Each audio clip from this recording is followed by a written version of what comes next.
medidas sanitarias. Le escuchamos. Quiero hacer una pequeña aclaración en cuanto a estos nuevos datos. Ayer, y se lo agradezco mucho por el esfuerzo que han realizado, la Comunidad Autónoma de Madrid consolidó y limpió sus series de datos para dar realmente el número de nuevos datos en lugar de datos antiguos de los que recibían resultados de laboratorio mucho tiempo después de haberse identificado los casos. Por lo tanto, se lo agradezco mucho porque nos permite valorar de forma mucho más sólida la evolución de la epidemia que, como ven, sigue manteniendo esta tendencia descendente. También tenemos, siempre dentro de lo que ello representa, una tendencia favorable en cuanto al número de fallecidos. Nos mantenemos por debajo de los 300 fallecidos, en concreto 281. Llevamos ya varios días con casos, con fallecidos por debajo de los 300, lo cual es obviamente una buena noticia respecto a las semanas anteriores, pese a que, como digo, son cifras que querríamos ver siempre a cero. El número de nuevos hospitalizados y nuevos ingresados en camas de UCI también se mantienen las cifras de evolución que hemos observado en estos días anteriores, con incrementos del 0,6 y el 0,8, son parecidos a los que estábamos observando en los días previos. Y, como siempre, una cifra, como siempre en los últimos días, una cifra que nos va marcando claramente esa mejoría en la situación es la cifra de nuevas altas o de nuevos curados, que hoy ha sido 2.628 comparado con esos 1.175 nuevos casos. Ese incremento en los curados representa un 2,5% más de curados que el día anterior, y esta cifra además va evolucionando al alza cada día. A nivel internacional, creo que es bueno hacer de vez en cuando una reflexión sobre lo que sucede en el resto del mundo. Seguimos teniendo un país que desgraciadamente tiene un número muy superior de casos que el resto de la población, es Estados Unidos, que tiene ya 1.031.000 casos, con incrementos de entre 20.000 y 30.000 casos diarios en los últimos días o semanas. Tiene también un incremento de nuevos fallecidos del 4,4%, con 2.500 nuevos fallecidos. Y por detrás de Estados Unidos tenemos a países como Irán, que tiene ya 93.000 casos, o Brasil, que tiene 85.000 casos con fuertes incrementos diarios. China es ya el cuarto país a nivel global y fuera de Europa con mayor número de casos, 84.000, y luego está Canadá con 53.000. Pero los países que están sufriendo, en los que estamos observando incrementos más importantes, son países de América Latina, que tienen incrementos de entre el 5 y hasta el 9%, como es el ejemplo de Brasil, que acabamos de comenzar. Esperemos que puedan conseguir controlar la epidemia de una forma eficaz para reducir ese número de casos. A nivel europeo tenemos ya 7 países con más de 100.000 casos. El último que se ha unido a este extraño club ha sido Rusia. Tiene a día de hoy 106.498 casos y está teniendo incrementos importantes de hasta el 7%. En los últimos días ha rondado entre el 6 y el 8% de incremento diario. A día de hoy ha sido 7.000 nuevos casos más que ayer. El resto de los países europeos con menor población tienen quizás incrementos menores de lo que estábamos observando en estos días, pero siguen manteniendo incidencias en los últimos 14 días relativamente altas. Nos referimos, por ejemplo, a Bélgica, a Portugal, Suecia, sobre todo Irlanda, incluso, si podríamos incluir en este grupo, a los Países Bajos o a Israel. Son países con menor número de población, por lo tanto el número de casos brutos tiene que ser menor que el del resto de los países con mayor población, pero sí que es cierto que las incidencias no están muy lejos de las que estamos observando en los últimos 14 días en los países europeos más afectados, como han podido ser España o Italia, o incluso Alemania y Francia. Quizás el punto discordante lo pone el Reino Unido, donde todavía se mantienen incrementos relativamente importantes de casos, con entre el 3 y el 4%, lo que ha llevado a que el Reino Unido tenga ahora mismo 171.000 casos y letalidades de alrededor del 15%. Como ven, la evolución que se observa a nivel global nos lleva a todos a puntos similares. Esta epidemia ha sido una pandemia de una importancia enorme. Es difícil que ningún país se pueda escapar de ella. Sí que es cierto que la evolución a lo largo de las estaciones de este año pueden marcar pequeñas diferencias entre unos países y otros, pero también es cierto que está siendo muy difícil para los países en los que entra con un cierto nivel de transmisión el poder controlarla de forma rápida. La implementación de las medidas de restricción de la movilidad que se han implementado en Italia, en España, en Alemania, en Francia y en todos los países donde se han producido brotes importantes están ayudando a controlarlo, pero lo cierto es que el número de casos es muy importante en todos ellos. Ahora nos va a quedar ir progresivamente estudiando cuántos de ellos han sido realmente graves, cuántos nos hemos dejado de contar porque no accedían al sistema sanitario y por lo tanto no podíamos detectar. Y todo eso va a depender de los diferentes estudios que se están llevando a cabo, como por ejemplo el estudio serológico de defensas contra el virus que se está haciendo ahora mismo en España y que en alguna ocasión hemos comentado en estas ruedas de prensa, incluso con la directora del Instituto de Salud, Carlos III. Y yo creo que eso es todo. Si le parece bien, podemos pasar a las preguntas. Sí, doctor, hoy hay muchas preguntas relacionadas con Madrid, de una u otra manera. Por ejemplo, le formulo varias acumuladas y vamos desglosando. El País pregunta, ¿podría aclarar qué ha ocurrido con la serie de Madrid? Los datos que ofrece son también algunas de las explicaciones que ha ofrecido. Pero bueno, los datos que ofrece la comunidad son 658 positivos en el día, los del Ministerio son 52. El informe de hoy habla de una consolidación de datos. ¿Cómo se ha producido ese reajuste? Datadista le pregunta, ¿a qué dato debemos atender de Madrid en la serie histórica que publica el Instituto Carlos III para que sea comparable con el resto y agregable, la columna de casos o la de casos confirmados con PCR? Sí. Estas dos primeras. Como les he comentado al principio, la serie de Madrid ha sido consolidada y limpiada por parte de los servicios de salud pública con un esfuerzo muy importante.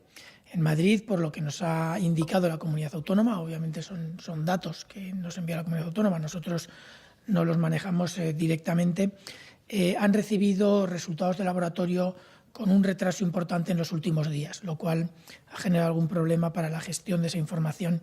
Entre ayer y hoy han conseguido solucionar el problema de la ubicación de estos casos con resultados de laboratorio retrasados, muy retrasados, y han corregido toda la serie histórica para poder ajustarla a la realidad. La serie que se publica en el Instituto de Salud Carlos III será corregida una vez que terminemos con Madrid de comprobar toda la serie con la evolución real que han tenido de la epidemia. A día de ayer estuvimos discutiéndolo con ellos. La cifra de 52 nuevos casos es la que en la Comunidad de Madrid considera la cifra real de nuevos casos del día 29 al día 30. Ayer a las 8 de la noche, entre 8 y 9 de la noche, cuando se da la información. Por lo tanto, esa es la cifra que nos parece correcta tanto a la Comunidad de Madrid y nosotros por las explicaciones que nos han dado. Yo creo que es una cifra correcta porque si tenemos, utilizando otras fuentes alternativas de información, percepción de los profesionales sanitarios, correlaciones con otros datos que vienen de otras fuentes, sí que vemos que la evolución de la real de la epidemia en Madrid sí que sería más compatible con una cifra de 52 nuevos casos que con la de 600 y pico. En todo caso, es verdad que entre hoy y mañana se terminará de corregir la serie de datos y, por lo tanto, se podrá volver a utilizar cualquiera de las series que se publiquen en la página web del Instituto de Salud Carlos III, igual que se corregirá la cifra de casos totales de acuerdo a lo explicado por Madrid. Tengan en cuenta que cuando se notifican los casos, las fichas de cada uno de ellos, su historia clínica, se tiene que ir actualizando, lo que requiere una reubicación o una nueva consulta por parte de los servicios de salud pública que tienen que ir consolidando y modificando cada uno de los casos.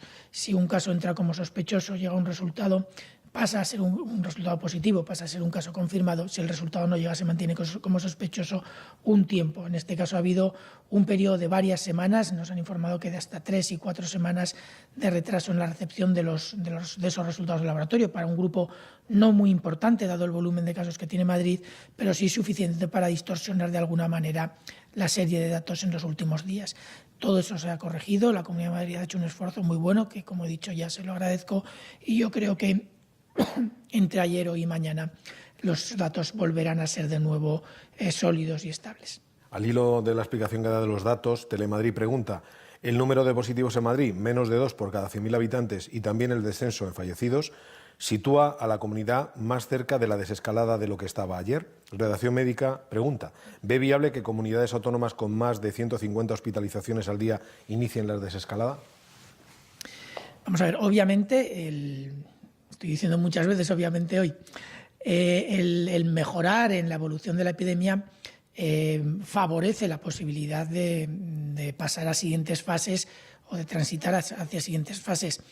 La Comunidad de Madrid, como ya les he explicado en muchos casos, no solo la Comunidad de Madrid, todas las comunidades, probablemente lo que estamos observando hoy con los nuevos casos notificados es el nivel de transmisión de hace unas semanas, no el actual. Por lo tanto, es muy probable que la situación real de transmisión sea mejor de lo que estamos observando.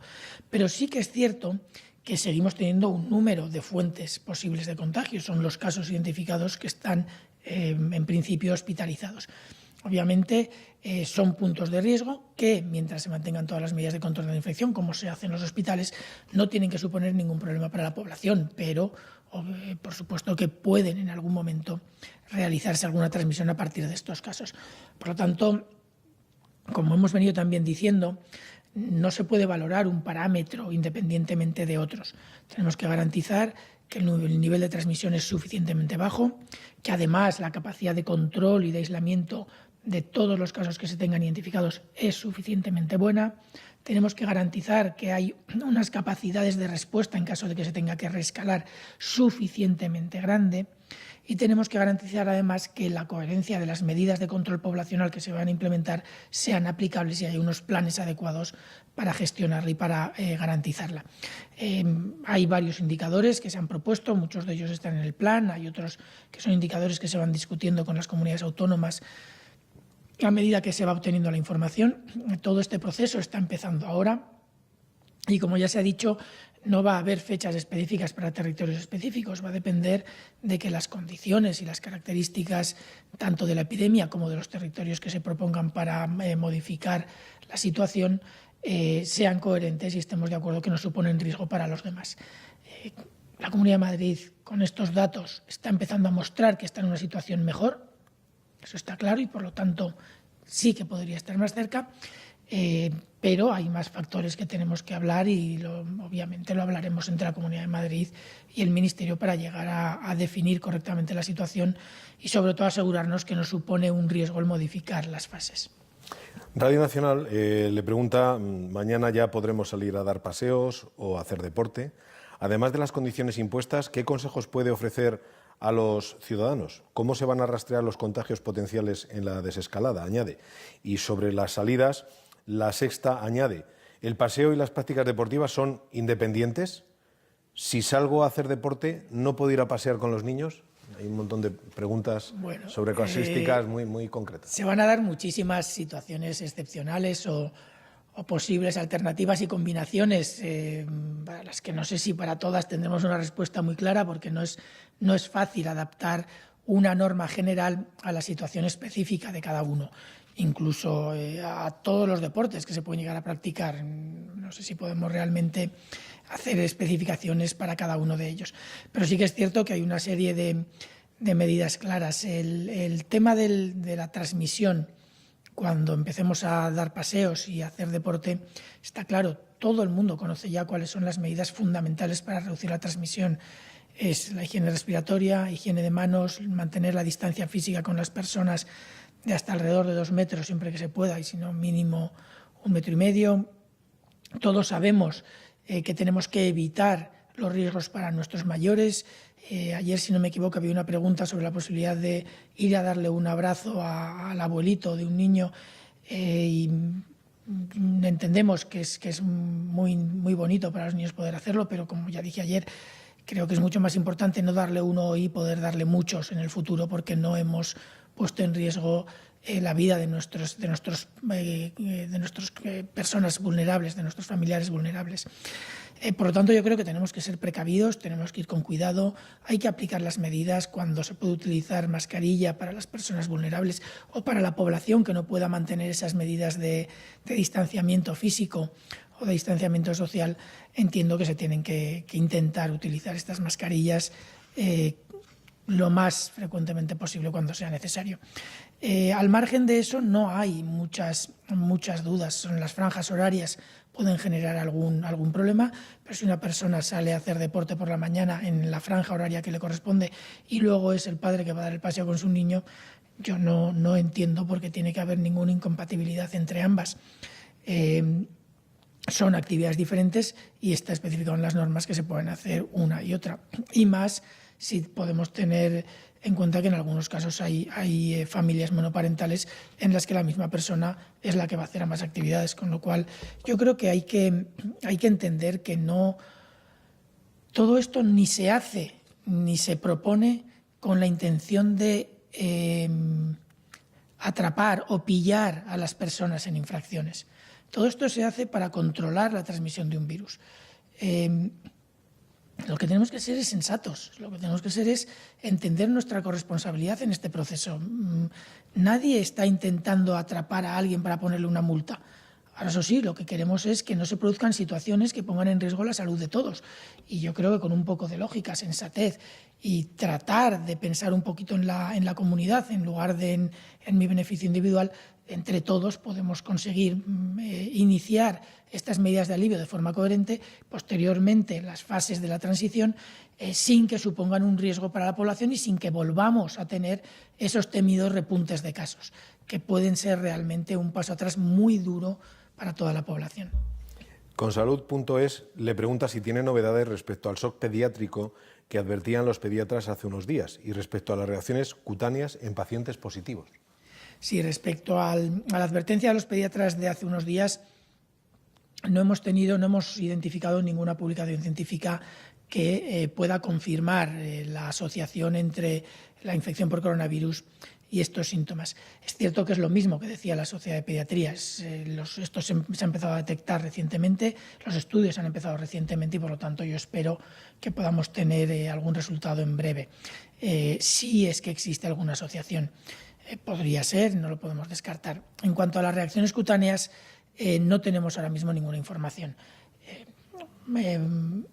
Tenemos ahora mismo una situación en la que ha habido una incidencia importante de coronavirus en la población.